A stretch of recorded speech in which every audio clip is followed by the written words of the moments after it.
Hi everybody, welcome to this virtual open day for the Wildlife and Conservation Management Programme. I'm Kath Seeds, and I am the Programme Leader for the Southwest faculty, so that includes the Ayr campus and the Barony campus down in Dumfries. I know that it's perhaps the first time you've been on a virtual open day. We are clearly in different times to normal, but we wanted to kind of keep moving with talking to applicants who are interested in our subject areas. While we can't see you face to face, we wanted to give you an opportunity to find out a little bit more about the programme, see what's involved, where you might take the programme in terms of careers, get behind the scenes a little bit in terms of who we are as a teaching team, what the campus is like, how the programme will run, particularly given the current climate. And so I put together a presentation that I'll walk you through in just a second. And then after we've done the presentation, or I've done the presentation, we will have time for a Q&A session. So if you are, you can hear me, hopefully, and see me and the presentation. But you can't ask me direct questions. So if you put the question that you have in the question chat box, if you like, the Q&A box at the end, we'll run through those and I'll do my best to answer all your questions. So if we make a start just now on the presentation, and I'll talk you through a little bit more about the programme. So Wildlife and Conservation Management is a programme that has a long history with SIEC. We've been running conservation program, teaching program for coming up now probably around about 15 years. Wildlife and Conservation is the brand new version of the program, and we're really excited to be working on this new framework. We've spent a lot of time designing this program to meet the current needs of our students and the current needs of our industry, because at the end of the day, students are looking for subject areas with a view of what they want to do when they finish their studies, and we're really working hard to create that opportunity for you.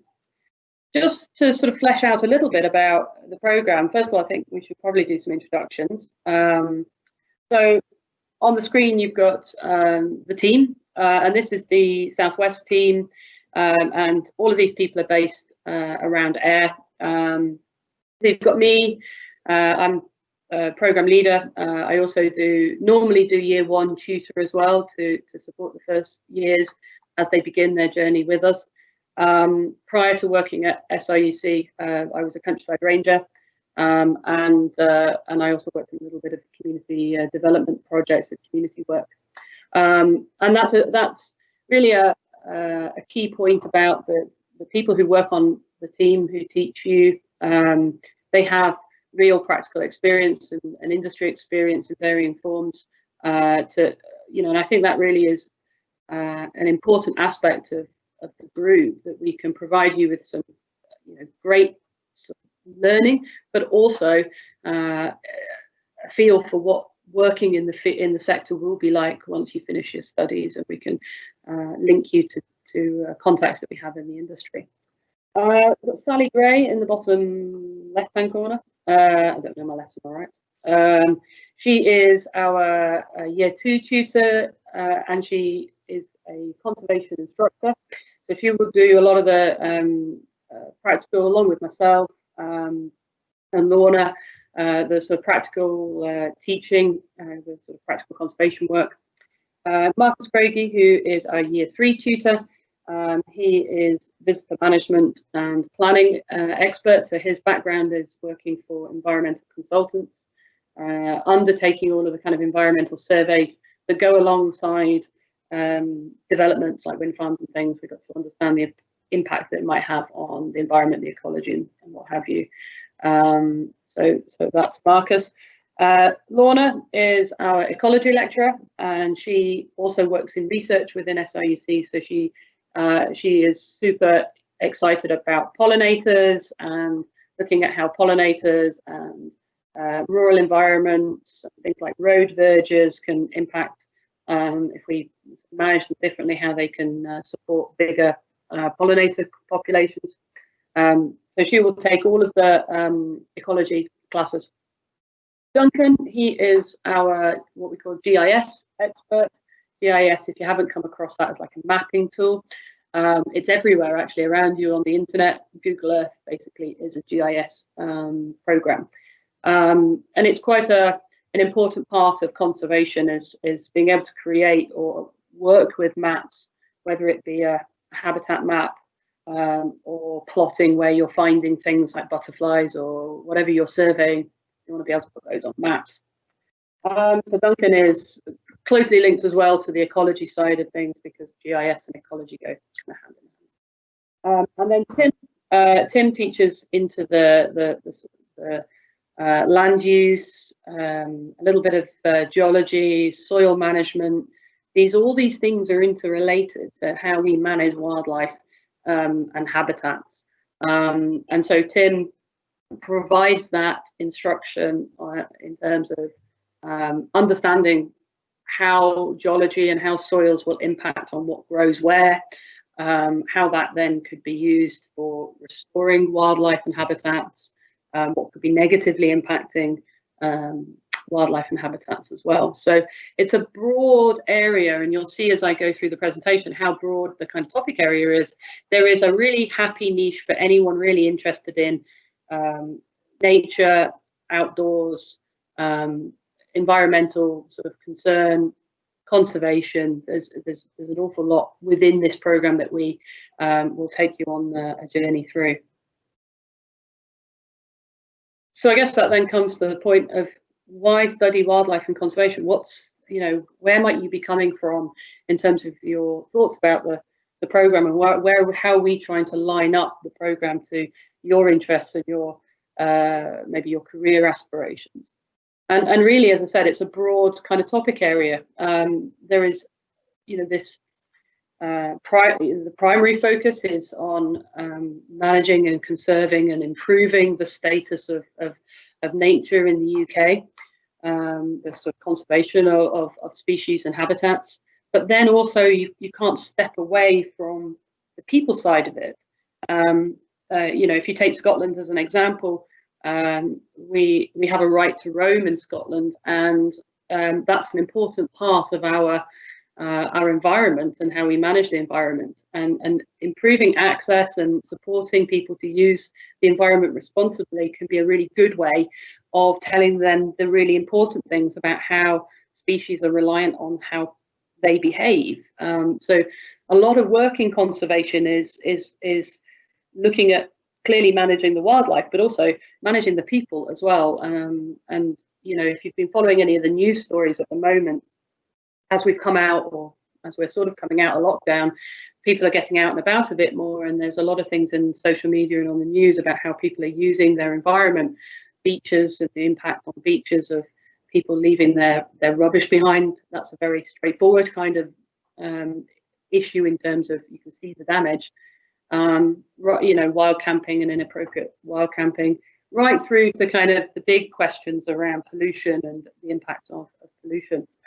So broad subject area. We produce a program that has that wildlife and habitat at the core of it, and then around it all of the kind of people management, how you look at things like the developments in the environment, big questions around renewable energy supply, urban development, road development, topics like high-speed railway lines, the impact of those, and how you get down to the kind of basis of managing a site for species and habitats. As I said already, we try to create a team of teachers, professionals with direct experience in the industry. We feel that gives both the kind of context to the teaching, gives you a really good flavour of what to expect when you exit the programme, but also that behind the scenes experience of actually what does it take to be a conservationist? What sort of things are you going to need to be prepared for? What sort of personal skills do you need to have to be a great conservationist? So that links nicely to the next slide, which then is the idea of where could you take this program? You know, you can take what can you do with an HND? What can you do if you transition one of the other campuses to the degree? Where could you take the qualification? But there is again, as broad as the subject is, there is a breadth of jobs that are in the sector, ranging from what you might have in your head right now, thinking about taking the course as maybe a countryside ranger. There is a growing area of work available in the private sector, particularly supporting consultants that are maybe supporting the government in terms of their big road developments like the A9 expansion that has just recently happened, or bypasses and things like that. These have impacts on environments, and we have to understand the potential impacts of what we can do to try and resolve it. That might be waterfall surveys, that might be looking to see if there are protected species like great crested newts in the area of where they're developing, and trying to understand how you might allow that development to happen, but relocate the species, for example. There are lots and lots of great organisations that deliver conservation in the UK, and the jobs within them are varied. So you might work on a reserve, you might work up to being a manager of a reserve, you might be supporting them as a ranger. You might find that education is your niche, and you go in and you want to work with maybe young people or adult learners to help them explore the environment. So you can see on the page there's lots of examples of where our students have gone with their course qualification. Again, we really are sort of proud of the links that we have with the conservation sector and the organisations and charities that make up conservation in the UK, and particularly given where we are located in Scotland and the Scottish organisations that surround us. Our links with partners are multifaceted. We've got links with partners who guide us in terms of what they need graduates to have in terms of skills, and we can edit and change up the modules and the content of modules. They provide us with opportunities to allow students to maybe go and do internships and volunteering, a crucial part of getting work in the conservation sector. They clearly are the employers of the future for you, and their sites are really important for us to give you a real world view of conservation in practice. You know, get out and see it happening. So yes, our partners are large organisations like Scottish Natural Heritage and RSPB, through Forestry Commission of a more kind of specific nature, down to the small localised charities and organisations like on the screen there I've put in the Ayrshire Rivers Trust as an example, and we have graduates who have gone on and both volunteered and then worked for these charities. Probably the burning question that you have in your mind is what am I going to study? How does this actually build up into a qualification? So I started off, I'll talk to you specifically about the HNC and the HND in the coming slides, but I've kind of laid out the theme areas initially to kind of set the scene. As I've said, the primary focus of work in conservation is understanding and surveying and identifying the wildlife and habitat that you might have in an area that you're working on, whether that might be you have responsibility for a reserve, a protected area. It might be that you work in a much broader area like a national park and you've got people working and living in that environment as well. Or it might be that you are working on very specific projects. You might be in the future, you might be working on a project that focuses on a particular species, a group of butterflies or birds of prey, or a particular habitat like peatlands. You might actually be just focus singularly on that. You have to kind of understand the ecology and how these things interact with each other and what affects them, and what can you do to tackle it. Quite a lot of our work happens on sites, will happen on reserves, and along with dealing with the wildlife and all the good stuff that we're interested in is the management of how people are accessing your site.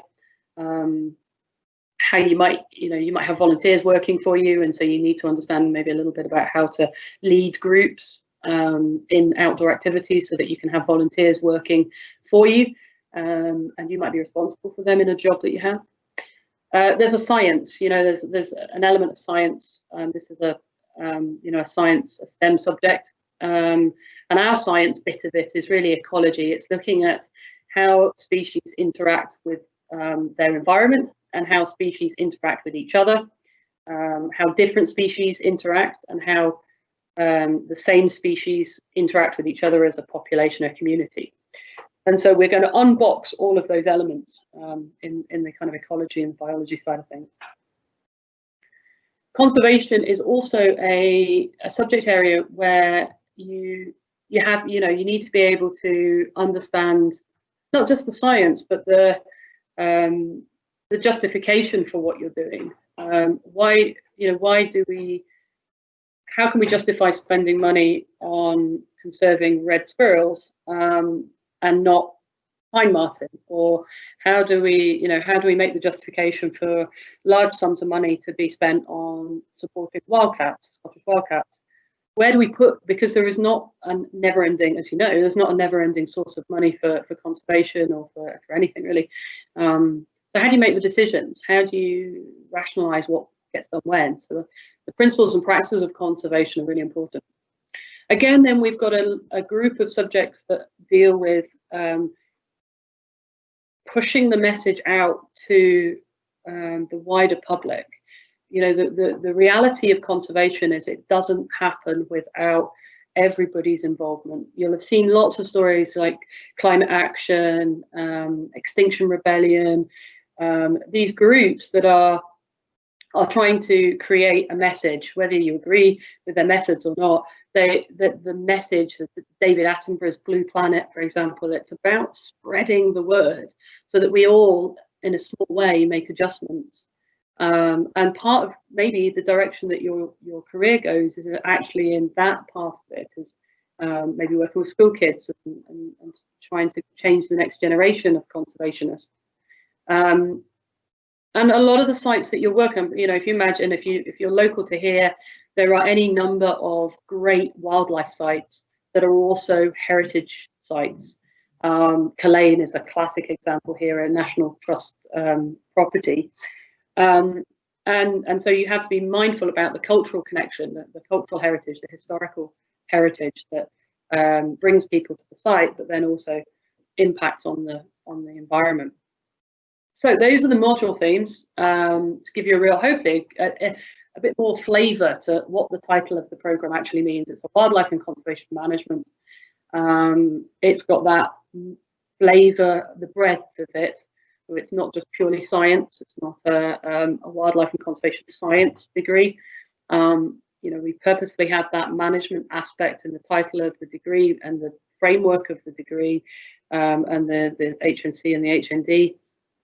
To try and give you the skills, that there are lots of soft skills as well as the technical skills that go with the career. So, being able to communicate, being able to present ideas to people, to work with young people, and as I said, in education. So there's lots going on, really a big sort of subject area. Now, I've kept this slide in because I really do want to, and I really hope that when, as we get back into normal, sort of business as normal, and I'm really hopeful for that, and I think it's important for us all to be kind of hopeful about the future. Now, at the moment, with the current government restrictions, a study tour is not something that we would facilitate in the immediate future, because we're not permitted to have that kind of setup. But I'm leaving it there because taking it out of the program in terms of sharing it with you guys is really changing the ethos of the program. When we are allowed to, we really aim to make the experience that you have immersive. So the study tour does two things for us. It gives you a great opportunity to to have a social time with experience with your classmates. But it fundamentally for us, it's about getting you to an environment that we can immerse you in for for 4 days, 5 days, whatever, and you really feel see all the subjects of the study and come together. So this is a photo montage of the mole trip. And you've got everything there. You've got upland, you've got peatland management, you've got smaller island management, you've got estates that run, they've got great environments, but they've also got like shooting and game management. You've got special sites like the beach, Calgary Bay, is a protected site for the Maca.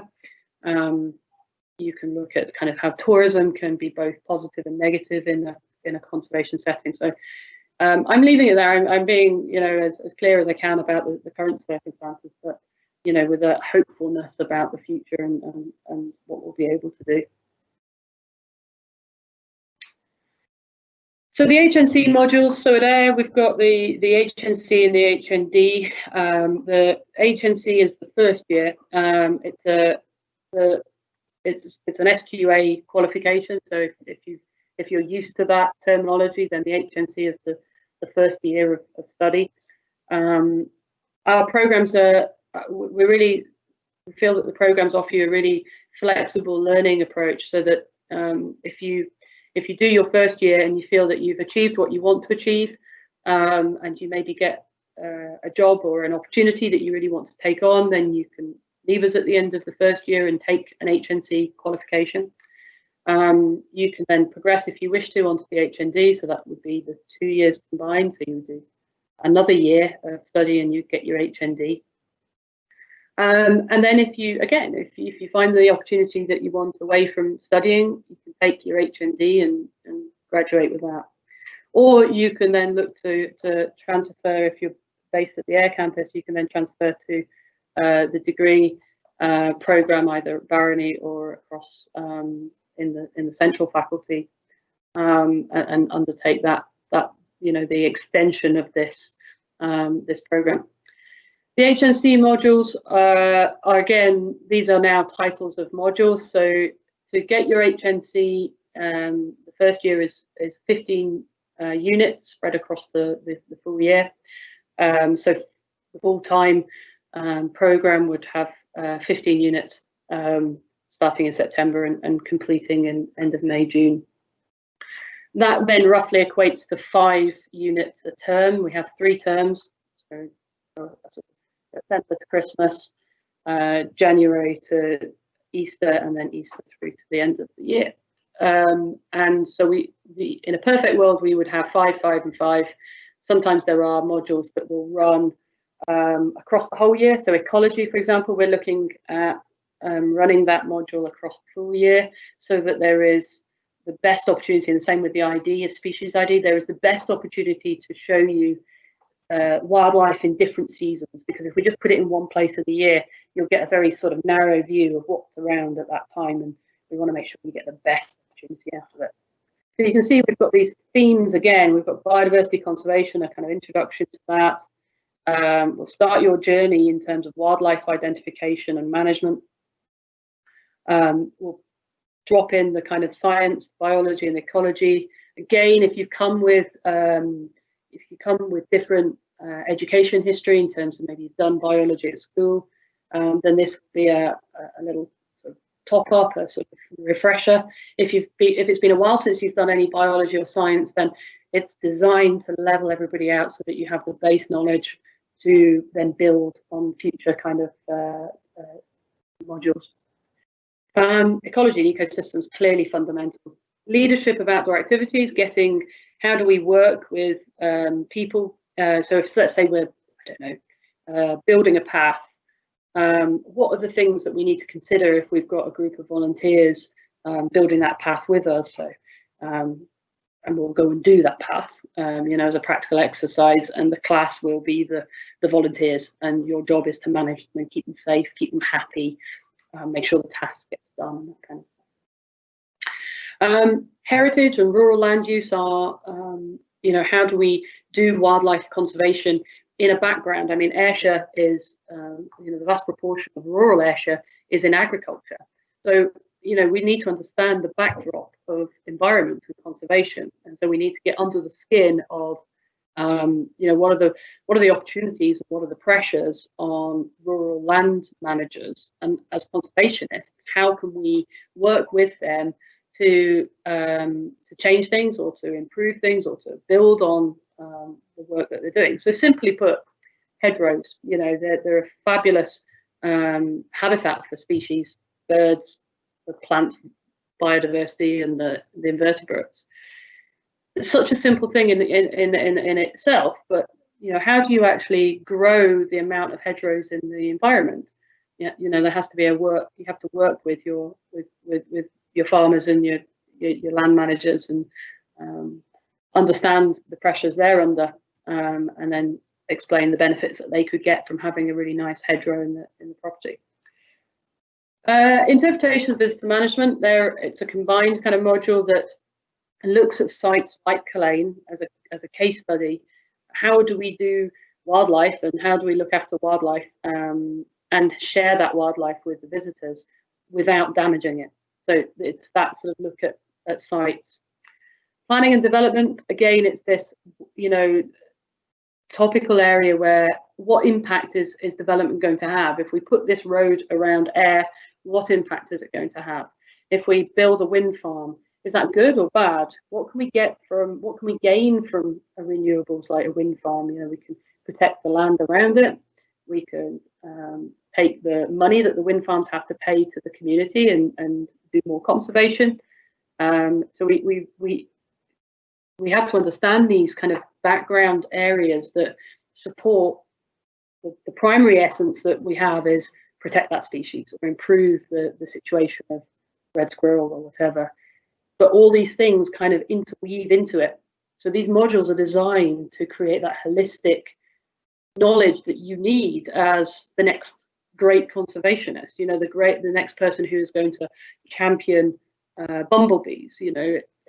It's not just about knowing all of the different bumblebee species. It's about all the things that could impact that species.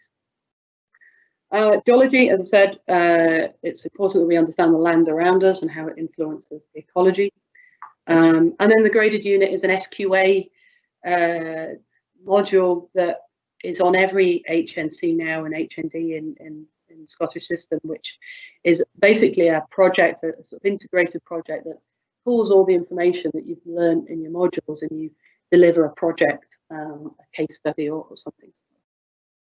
So I spent a bit of time going through that, but I'm really conscious of trying to share with you what a year with us might look like. Where at the moment, because of the situation that we have with the COVID-related restrictions, we are adjusting all the time all of the sort of standard delivery that we would do to adjust it to be appropriate within the restrictions that are applied to us by the government. And so I keep these slides in to show some of the things that we're looking at the moment in the preparation for September. Our course needs that element of practical. We need to be able to share with you how we might build a footpath, how you might work with a group, how you identify bumblebees, for example, on the screen. And so there will be practical on-campus sessions, module dependent. Some of the modules will run remotely and online under the current circumstances. So that sort of, if you were sitting in a classroom learning, that will now be a sort of virtual classroom. But where we need to get microscopes out, or we need to go and survey a bit of land, then we will do. The current restrictions are that we'll do everything on campus because we can't use minibuses to transport you anywhere. But we're really lucky at Ayr in the Ayr campus that we have a great suite of environments within walking distance of the campus. We can safely meet outdoors, do the whole social distancing, and still do the survey and the identification work, and then blend that. And this is where you're maybe in the publicity for SIUC, you've heard this blended approach. We will then blend that with virtual sessions, virtual technology. There are some amazing technologies that will allow you to, I don't know, get a really close-up view of, I'm just thinking about the bumblebee here. There are virtual labs that will allow you to look at the anatomy of a bumblebee, for example, if that's your thing. Again, being hopeful that restrictions will allow us to go further afield as we work, as a community, as a country, as we get further out of the restrictions, then we will incrementally probably be allowed to get further afield in terms of transport and travel. But at the moment, we'll be doing the practical work on campus. But we make great use of, under normal circumstances, the kind of community of reserves and sites around us to give you a flavour for the different sites that you might end up on. So on the screen is this area just in sort of south in the northern part of Dumfriesshire, which is a fabulous kind of woodland site with just brilliant. I mean, you've got red squirrels, pine martens. You've got, on the screen, you've got great invertebrates. You've got great vertebrates and things that you wouldn't necessarily see sort of where you're from, maybe. And weirdly, this site was also, when they started, it was a Forestry Commission site, and they started stripping the trees, the kind of conifer plantation back to try and grow the area of broadleaf woodland, the kind of good conservation value woodlands. As they started doing that, they started realizing that things were a little bit unusual, and they started to unearth a medieval crofting village. So the picture is the group standing on an archaeological dig, which we thought was really interesting. We took students to try and do a bit of archaeology, because there are so many sites, as I said, there are so many sites that you manage for great species and wildlife and habitats, that suddenly, there's also, archaeological remains. There's I don't know, an Iron Age fort on your site, or a castle like Culzean, and you as a conservationist, you've got your aim on dealing with wildlife, but this kind of archaeology you've got to kind of manage around and with, and use it as a tool, or be sensitive about the site. So, yeah, it was a great.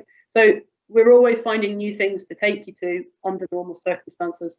So we're fingers crossed for the restrictions to change, and we can do that. In the meantime, another thing that just comes to mind to share with you is clearly in March this year, for the students that are currently on the course, things change radically very quickly. I mean, almost overnight. And what we have done and what we have banked for future, for now, for the new year, is material that very kindly people were putting together for us. So we had rangers who still went on site on their own to keep an eye on things and to keep managing sites, who have put together a sort of virtual kind of view of the stuff that they're working on. And we will continue that. We've been using technology to kind of give 360 views. So beyond the campus, we can take you in a virtual setting to these sites and still do what we can do. And clearly, for yourselves as individuals, you may already be exploring the environment as restrictions have changed, and you'll be able to use your own personal experiences in terms of giving extra flavour to the course, to the module. For those with an interest in the HND, then I've just add the slide to give a flavour of what that second year would look like. Again, it's very similar in its setup. It's 15 units over the year. So ideally a 5, 5 and a 5, just to kind of get the balance. There are core modules. So in the second year, in the HND year, you have your core modules, and then you have a number of elective modules. The elective modules are, you get plenty of choice in terms of, you can get plenty of breadth. You don't have to be super specific in what you choose, because you get a lot of options. I mean, you're really just deciding what you don't want to do rather than what you do want to do, if you like. So from the 15 units, you do 9 core, and you get an option of 6. And we might offer a total of 8. So you're really just selecting out things that you really don't fancy. So maybe you don't fancy business, or you don't fancy tourism, but you do want to do freshwater and marine and soils, for example. Or you don't fancy soils, you can just opt out, really, more than anything. Core, again, follows the same theme. So ecology, habitats, conservation, managing people, and then the electives layer up some of the specialisms. So we start to look at very specific habitats, marine, freshwater, forestry, soils. We start to add that degree of sort of technical, more detailed view of it. It's probably the best word. And that HND would then allow you to step into the degree, or it would, indeed, just being really transparent about things, it would look, you might take a change of direction at that point and think about other degrees as well.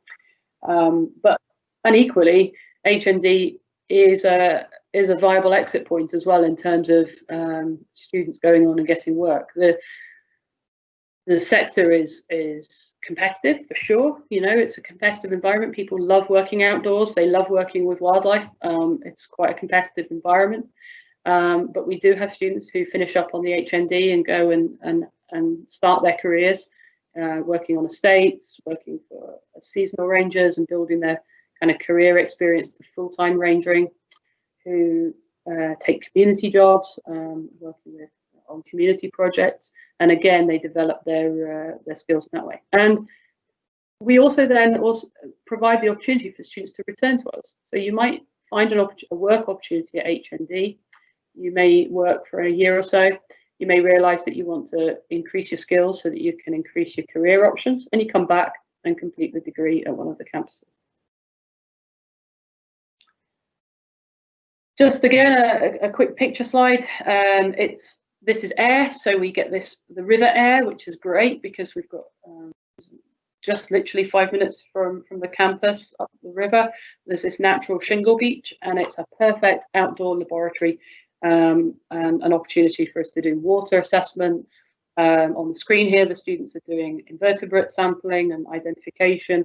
We don't have to go very far to get marine, woodland, grassland, and freshwater. So under the current circumstances, we are fully primed to be able to give you exposure to the environments that you need to do the practical aspects of the course. Timetabling is always a top question from students, and it's clearly the last thing I'm going to focus on. As I said, the current circumstances with the restrictions is we are delivering a blended approach to the HNC year, the next academic year. And with that, we will be doing virtual classrooms, so you would access those remotely from home. We'll do practical sessions, and we'll give dates for a timetable for those practical sessions, and they will be on campus. They will be discrete sessions that we will timetable in, and you'll know when to be on campus. A lot of questions I get from students at the moment around, well, if you're doing remote, is it just happening at random times, and how will I know when I'm supposed to be doing things? And the current message is that we are trying to create a very similar timetable to what we would have done if we were on campus, to create slots of time during the working week that people can, students can understand when they are, going to be doing some engagement with that module. Now that might be, again, as I said, that might be a practical. So actually being on campus for a day. That might be attending a live class session online, or that might be that you have a bit of work to do for yourself in a kind of self-paced exercise. And by leaving that slot on the timetable for you, it also means that in that sort of maybe in that week, you've got a piece of work that you're going to do on your own, or as a group of students in your own sort of way. Then there's a slot there that right, I could sit down and do a bit of studying in that slot to prepare for next week when we have a virtual classroom, for example. And modules are being developed so that they have that kind of running schedule, so you'll always know where you are in the module, and it will have an allocated spot in the week to engage you in the content. This is not the timetable for next year. This is just an example of how, you know, you might find that you've got 5 units. You might have what looks like 6 units, but one of those units is what we call long and thin, and it runs across the whole year. So you won't be working on that module every single week. It might be a module that you go you start with, and then you have a couple of weeks of a break, and then you come back and work with the lecturer on a bit more. So, like, as I said, the ecology module and the ID modules, we want to stretch the module out over the whole year, and then that means you won't have classes every week online, or you might not have a practical every week on campus, but we will lay out that module and give you a calendar of what to expect. If you condense all of the time that you would need to be engaged with us, so this isn't your own personal study time, but this is the time, what we call contact time. If you condense it all down, it would work out about 2 to 2.5 days a week, so half a week. The timetable doesn't run for just 2. You know, we don't have the same 2 days the whole time because of, you know, how we get teachers to come and teach you at different times. But in terms of the amount of time you have to give up for studying, physically studying with us, it's about 2 to 2.5 days a week.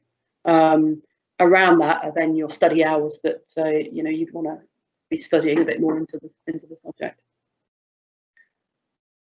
And I'll just leave that slide sitting there just as a kind of, again, this hopefulness that we'll get back to normal. You know, I'm a very positive person, and I'm kind of keen to, champing at the bit to be able to take you all out and share with you these great environments and tasks and practicals and things. We will work as hard as we can to reflect where the restrictions are and what we can safely do. This is not on our immediate list of options at the moment, simply because of the restrictions, but I want to assure you that we are doing everything we can to create a fantastic experience for you. So I think that's the end of the presentation. I think I'll go back to come back to you on the camera and answer any questions you might have. Just a couple of questions we've got, Kath. Yeah. The age range of students on the course, does it tend to be varied? Yeah, it does tend to be varied. It's not something that I can, there is a definite one way or another. I think one of the really lovely things about learning in higher education is that it's a lifelong thing, it's a lifelong journey. So there will be, you know, there will be a spread of age ranges in the group, and I think that's a real advantage to the experience that you'll get with us, because you know, it gives you just that diversity is really great when you're doing group work and you're working maybe out on a practical. People will bring with them skill sets that they can help others, and likewise when you're in a classroom setting, other students will have skills that they can share, and it really depends on who's in the class, but the dynamic is great. I mean, it's a really fun environment, and I hope that as prospective students there's a reassurance that you know, that the demographic will support your experience. Great. And are there places available for the course starting this year? Are there places available? Yeah, definitely. So if you're keen on what you've seen, first of all, if you've got specific questions that you don't get a chance to ask, or you think of, like me, when I leave this kind of environment, I immediately have a question I want to ask. So if you have a question about starting next year, starting in September, or anything about the course, then you can get in contact with me. as the program leader, and I'm more than happy to have an individual conversation. So there are definitely places available for September start, and you can find out more on the website and start the process of inquiring and applying through our website. So yeah, we still have some spaces left. So if you're excited and keen, let us know. We'll also be sending out information after the presentation finishes with all the details on how to apply for this year's start as well. Yeah, brilliant. That's all. Okay. Well, that was quick. Like I said, if you have any questions that you hadn't quite got to asking, or that you think of later, then do get in contact with us. I hope that the session has been informative. It's given you a flavour for wildlife and conservation. If you're passionate about wildlife and you want to make a difference for the environment for the future, then have a wee think about the programme. Ask any questions you need from me directly, and I would really love to see you in September. Thanks for your time today. Bye for now.